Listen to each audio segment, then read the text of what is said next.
Bom dia, pessoal, sejam bem-vindos, guerreiros e guerreiras, ao Bom Combate. Depois do nosso último vídeo sobre o grupo de reencenação histórica Monte Castelo, lançado no último domingo, 14 de fevereiro, muitos inscritos pediram para ver a reencenação completa, pois no nosso vídeo havia somente a finalização da rendição alemã.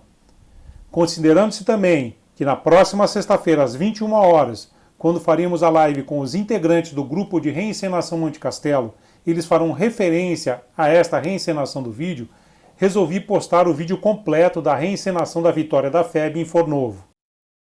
A reencenação acontece todos os anos, ao final de abril, no 6º BIL, Batalhão de Infantaria Leve de Caçapava, São Paulo, herdeiro do 6º Regimento de Infantaria que obteve esta importante vitória na Segunda Guerra Mundial, no dia 29 de abril de 1945, em Fornovo di Taro, Itália. A reencenação se passa em 4 atos, sendo o primeiro quando o padre italiano Cavalli se oferece para intermediar a rendição dos alemães, os quais já estavam cercados pelas tropas brasileiras. O segundo ato são os combates simulados pelos militares do exército, que fazem uma bela homenagem aos heróis que tombaram na guerra contra o nazifascismo. O terceiro ato apresenta os oficiais alemães acertando os termos de rendição, e o quarto e último, a rendição propriamente dita, quando o general alemão Otto Fretter-Pico, comandante da 148ª Divisão de Infantaria Alemã, assina a rendição e entrega-se ao coronel Nelson de Mello.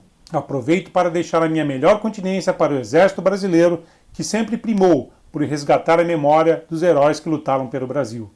E também agradecer à senhora Isalete Leal, que cedeu o vídeo da reencenação ao Grupo Monte Castelo. O seu pai, Francisco Conceição Leal, foi para cima e lutou na Força Expedicionária Brasileira durante a Segunda Guerra Mundial. E para finalizar, peço que participem da nossa live de sexta-feira, 21 horas, deixando perguntas para os integrantes do grupo de reencenação, os quais responderão as perguntas do pessoal ao vivo. Também, se você gostar do vídeo, não deixe de fazer a sua inscrição no canal e acione o sininho. Curta e compartilhe para ganharmos relevância no YouTube. Siga-nos também nas nossas outras redes sociais, lembrando que agora também estamos no PatriaBook, uma alternativa ao Facebook para os patriotas. Então nos vemos na live com o Grupo Monte Castelo. Um forte abraço a todos. O preço da liberdade é a eterna vigilância.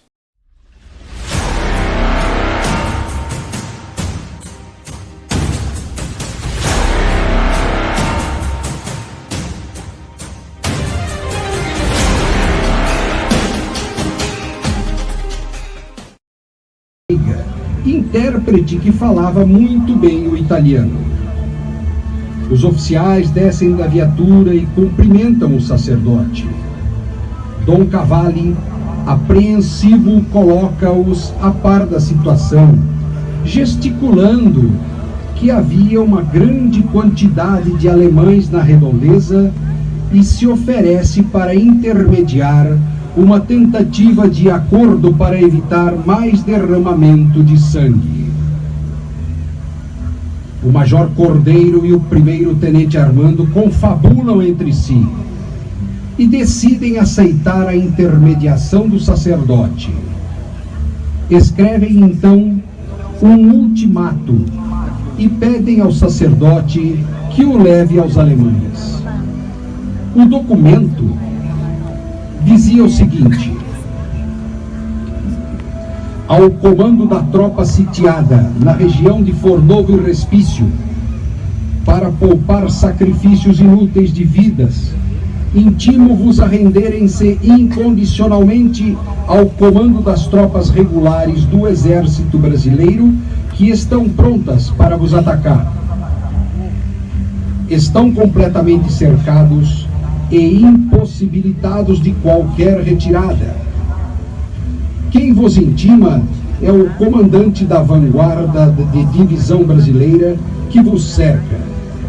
Aguardo dentro do prazo de 2 horas a resposta do presente ultimato.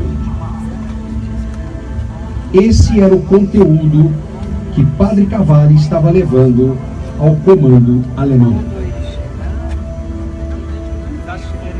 O sacerdote pega o documento e sai em disparada rumo ao comando das forças alemãs.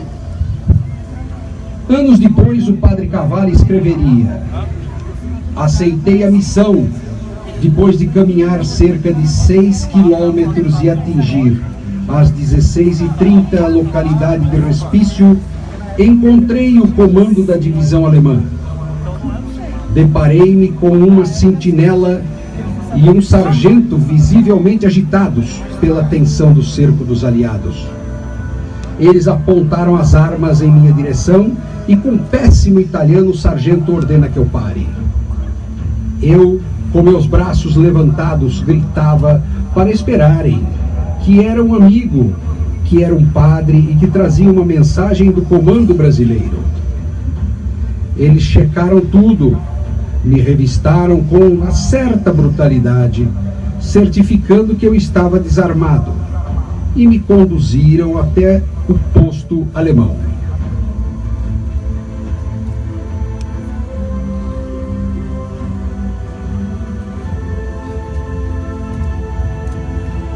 Lá chegando, havia oficiais debruçados numa mesa analisando o mapa. O sargento me conduz pelo braço, se apresenta aos oficiais e relata a minha presença.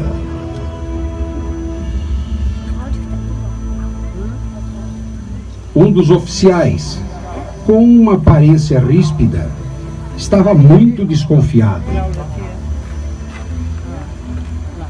Esse oficial então vem em minha direção, mas eu já mostrava o ultimato escrito pelos brasileiros e suplicava que evitassem aquele banho de sangue.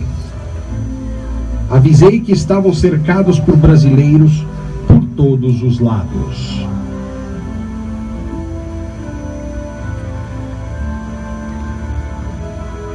Após ler o papel que estava com o sacerdote, um olhar nervoso e de forma agressiva, sem saber a posição e a quantidade das tropas brasileiras, insistiu. Após o interrogatório, Dom Cavalli, aliviado, recebe uma resposta do comando alemão que deveria ser entregue ao comando brasileiro. Liberado pelos alemães, Dom Cavalli retorna ao comando brasileiro com a proposta dos alemães de responderem ao ultimátum até às 5 horas da manhã do dia seguinte. Esta primeira etapa foi decisiva e crucial para a vitória em Fornovo de Taro.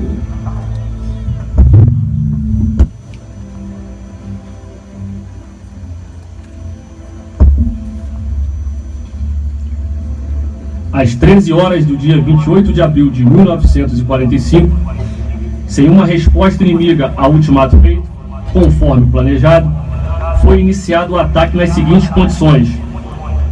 Enquanto o 2º e 3º Batalhão do 6º Regimento de Infantaria se posicionavam para impedir a fuga do inimigo, o 1º Batalhão, apoiado por uma companhia do 9º Batalhão de Engenharia, 2 baterias de obuse do 3º Grupo de Artilharia e um pelotão de carros de combate norte-americanos, atacaram na direção de Colétio, Fornovo de Taro. Às 21 horas, o inimigo alemão iniciou um forte bombardeio de artilharia, morteiro e tiro de armas automáticas sobre nossas linhas em Segalara, visando deter o avanço de nossas tropas. Mesmo sob fogos de artilharia inimiga, os combatentes brasileiros mantinham a impulsão do ataque, e com este dispositivo, o 1º Batalhão Fabiano passou a fixar as alturas de Gaiano, onde os alemães haviam se instalado defensivamente.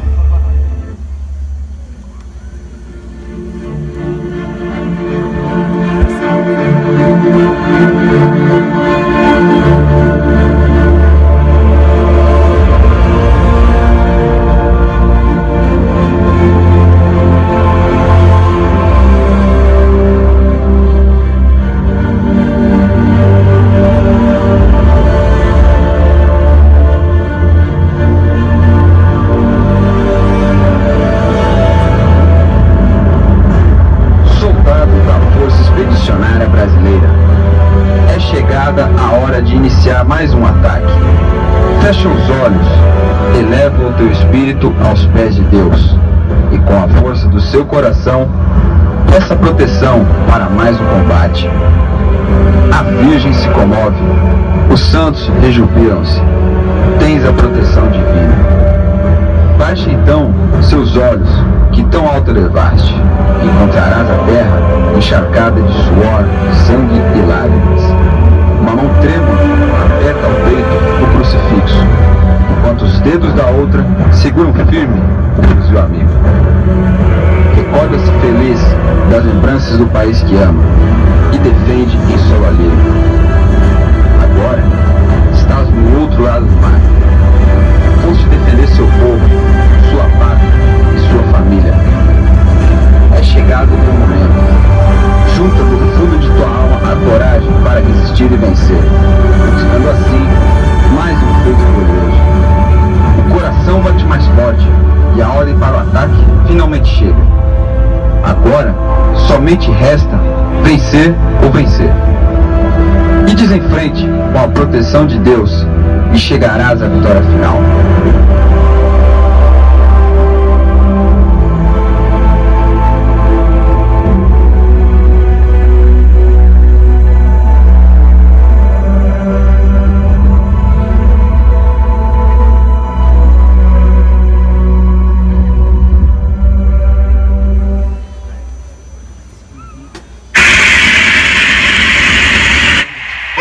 Aqui, trovão, câmbio. Bandeira na escuta, câmbio. Posição de ataque atingida. Solicito fogos de preparação no pecote 985, câmbio. Fogos de preparação no pecote 985, câmbio. Certo. Iniciando concentração.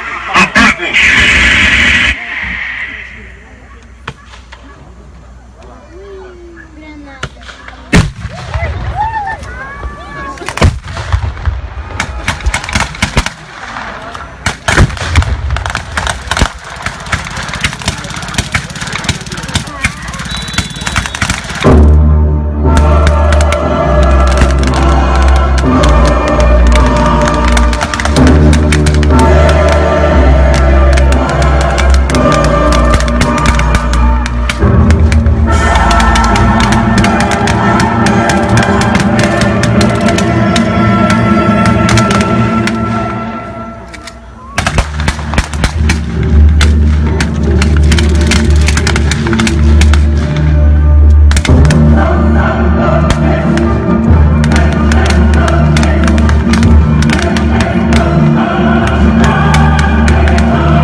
sudeste de Riola, câmbio.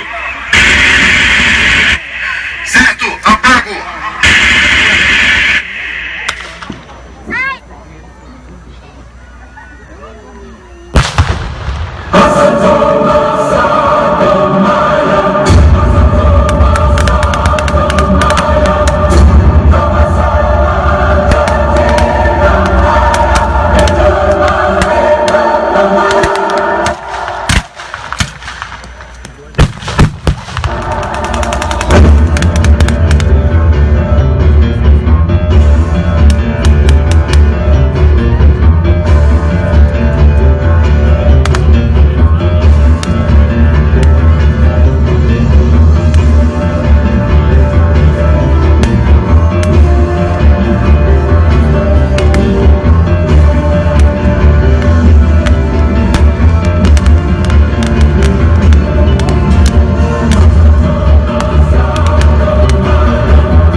Bandeira, aqui trovão, câmbio. Aqui bandeira, câmbio. Objetivo conquistado. Missão cumprida. Brasil!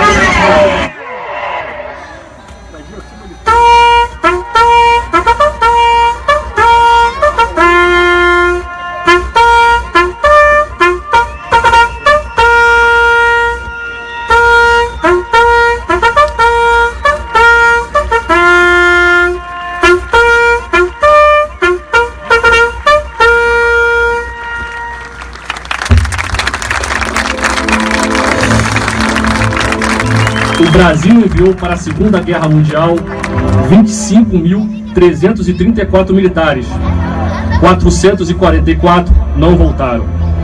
Durante nossa batalha de Fornovo de Taro, tombaram em combate 5 brasileiros e outros 55 se feriram. Dentro das fileiras alemãs também houveram baixas, e naquela noite os dois lados choraram os seus mortos.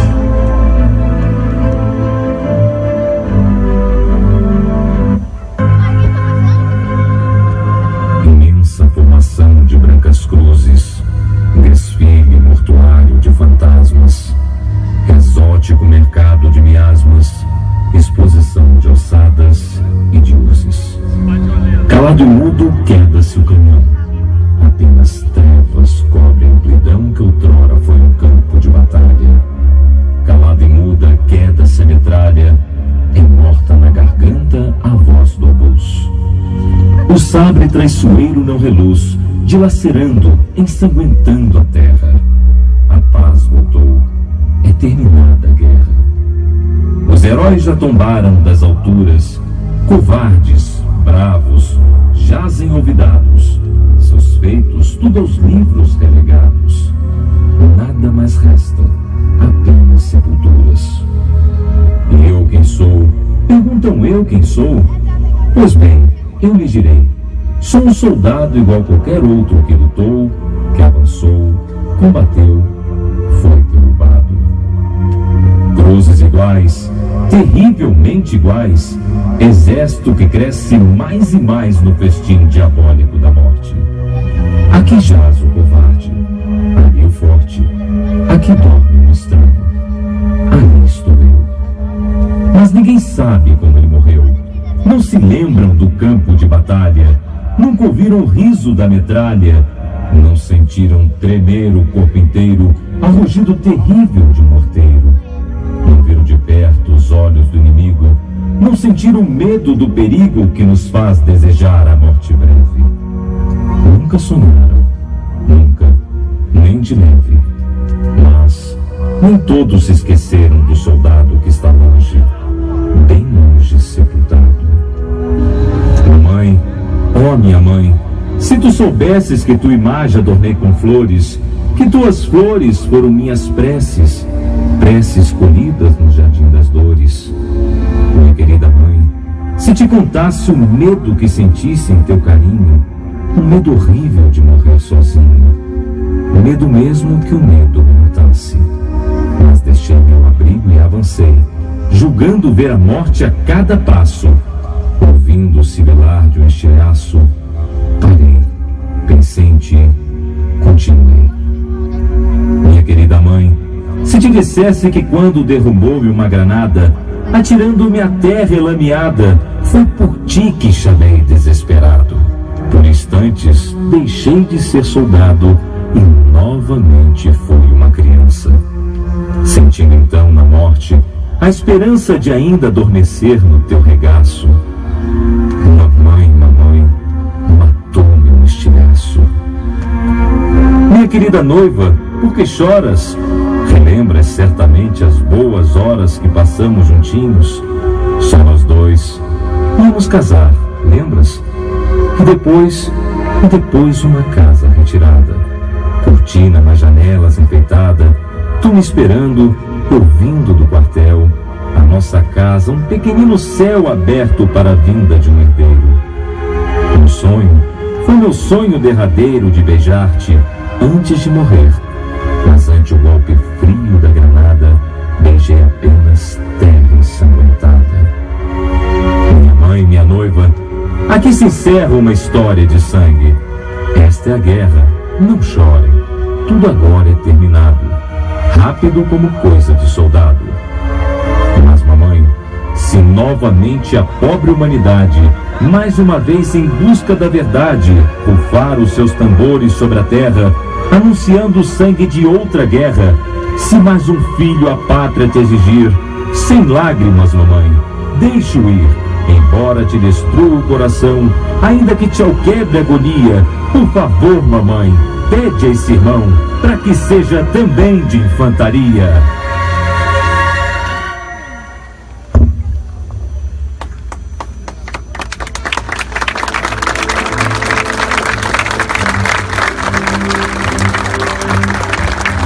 Após o ataque brasileiro e diante do aniquilamento iminente por volta das 22h30, os alemães se apresentaram nas posições brasileiras para combinarem os pormenores de sua rendição.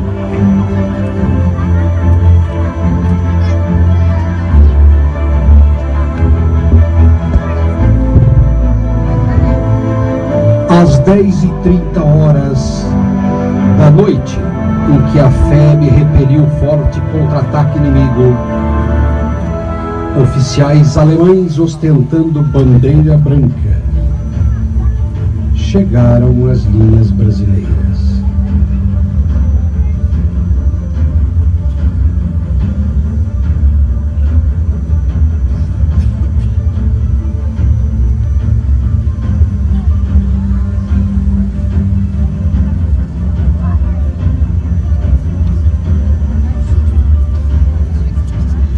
Na área de operações do posto de comando do 6º RI, que iriam fazer as negociações da rendição.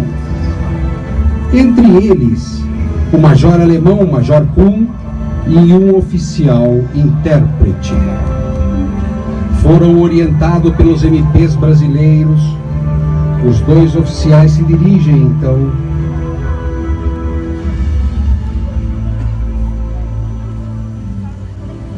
ao posto de comando do coronel Nelson de Mello. apresentam-se e, após os cumprimentos militares, o oficial intérprete volta ao Major Kun, que sussurra algo em seu ouvido.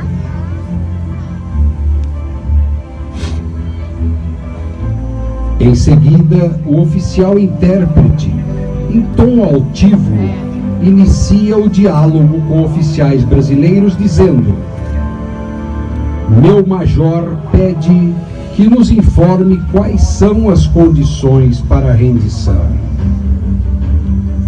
O coronel Nelson de Mello, então surpreso e impaciente, responde: devo repetir nosso ultimato? Intimo-vos a renderem-se incondicionalmente ao comando das tropas regulares do Exército Brasileiro. Suas tropas estão completamente cercadas e impossibilitadas de qualquer retirada. O intérprete alemão, acuado pela resposta, volta-se a seu major e sussurra no seu ouvido as condições colocadas. O major, então atordoado, pensa por um instante, repensa e repassa instruções ao intérprete, que ouve atentamente. Recobra sua altivez e dirige-se ao coronel Nelson de Mello, dizendo: meu major insiste que a rendição seja feita a partir da manhã do dia 30 de abril. O coronel Nelson de Mello, incrédito pela empáfia inimiga, sabe que este ardil é para os alemães ganharem tempo, reagruparem-se e tentarem uma nova ofensiva. Então, imediatamente responde: de forma alguma, a rendição é incondicional. Todos, repito, todos os seus homens, soldados, oficiais, deverão render-se impreterivelmente hoje. Surpreso, o intérprete alemão repassa ao seu major as condições. O major fica pensativo, já convencido que não mais poderá impor qualquer condição à negociação, sussurra novamente no ouvido do intérprete, que imediatamente repassa o pedido ao coronel Nelson de Mello. Diz o alemão: coronel, o senhor nos dá a vossa palavra que nossos homens, feridos ou não, serão tratados com humanidade e dentro do estabelecido pela Convenção de Genebra? Meu major pede isso em nome da honra militar.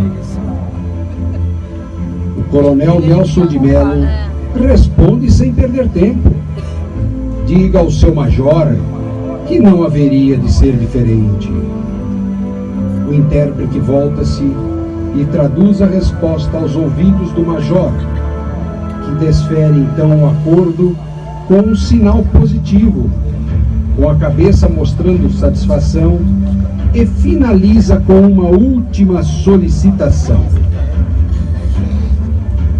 O intérprete alemão volta ao coronel Nelson de Mello e diz: coronel, devo pedir-lhe que traga nosso general para que se concretize a rendição formalmente.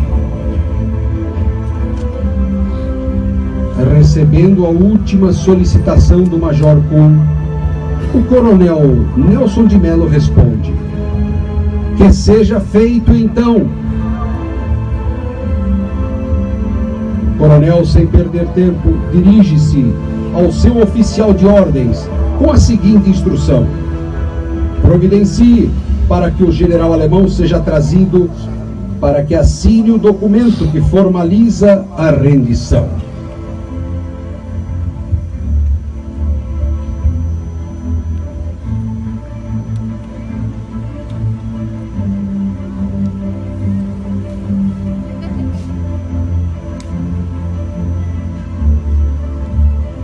Em breve, o general Otto Fretter Pico estará frente a frente com o coronel Nelson de Mello para negociações e finalização da rendição alemã.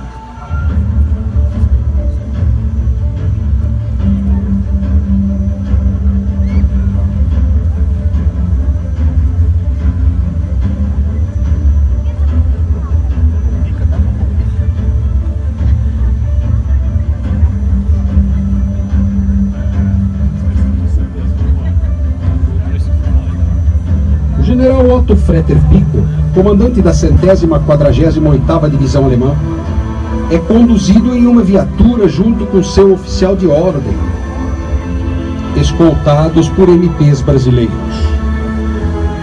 São escoltados até a área de operações no posto de comando do 6º RI, onde aconteceria a negociação para a rendição. A viatura aproxima-se e os PMs orientam onde ela deve parar. Os oficiais alemães descem então da viatura.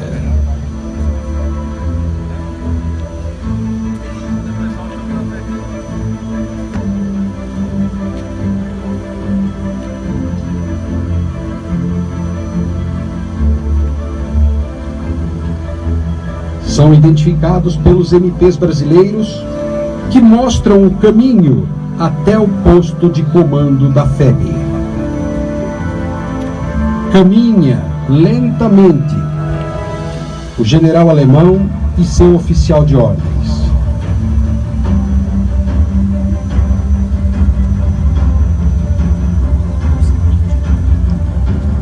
Aproximam-se do coronel Nelson de Mello. O major e o intérprete alemão saúdam seus oficiais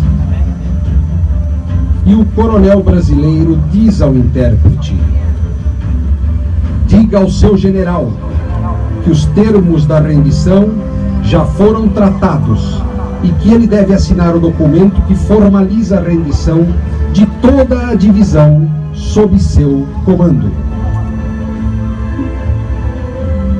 O intérprete, junto com o major Kuhn, colocam o general a par dos termos acordados. O general ouve atentamente, concordando com a cabeça. E então o general alemão diz algo mais e o intérprete repassa ao coronel Nelson de Mello o que foi dito. Diz ele ao coronel brasileiro: coronel, meu general concorda com os termos de rendição tratados entre o senhor e nosso major. Também agradece a cortesia militar. Por favor, mostre-lhe o documento a ser assinado. O coronel Nelson de Mello olha para o seu oficial de ordens, que lhe entrega o documento. O coronel brasileiro coloca-o sobre a mesa e orienta o intérprete alemão sobre os termos e onde deve ser assinado. O intérprete alemão, ato contínuo, traduz as informações ao general, que concorda com a situação para assinatura do documento.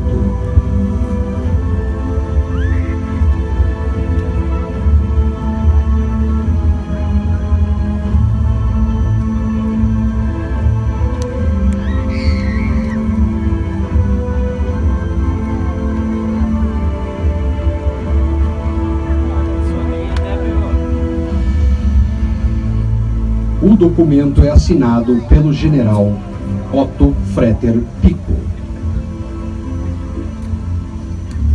Em seguida, o major Kuhn, do exército alemão, e o coronel Nelson de Mello também assinam o documento.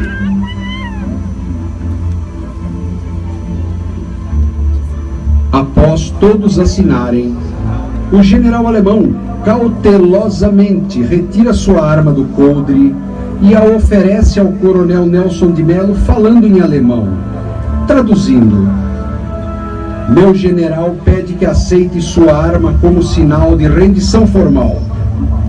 O coronel Nelson de Mello, apesar de fazer menção de pegar a arma, não aceita. Dirige-se a seu oficial de ordens, dizendo: levem os oficiais alemães a Florença e entregues serão, sãos e salvos, ao comando do 5º Exército Americano. Dirige-se depois ao intérprete alemão e o coronel Nelson de Mello fala: peça a seus oficiais que acompanhem os policiais militares que os escoltarão a Florença, ao nosso QG de comando, juntamente com o general Olímpio Falconieri.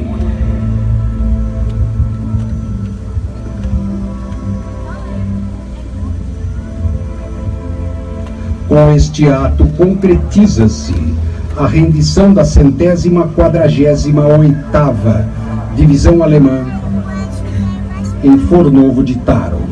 Juntamente com ela, uma divisão Bersaglieri Itália também se rende.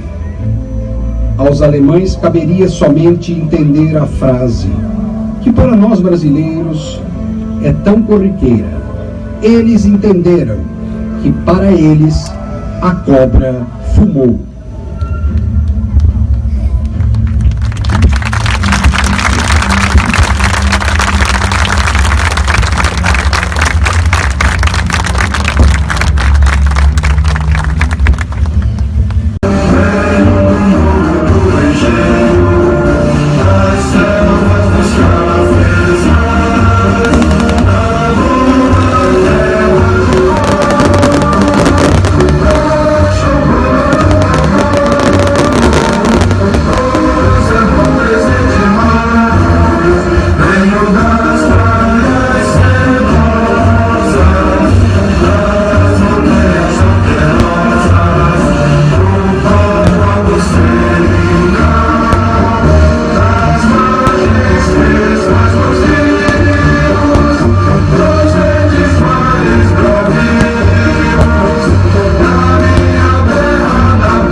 Terras, campeonas, no permita Deus,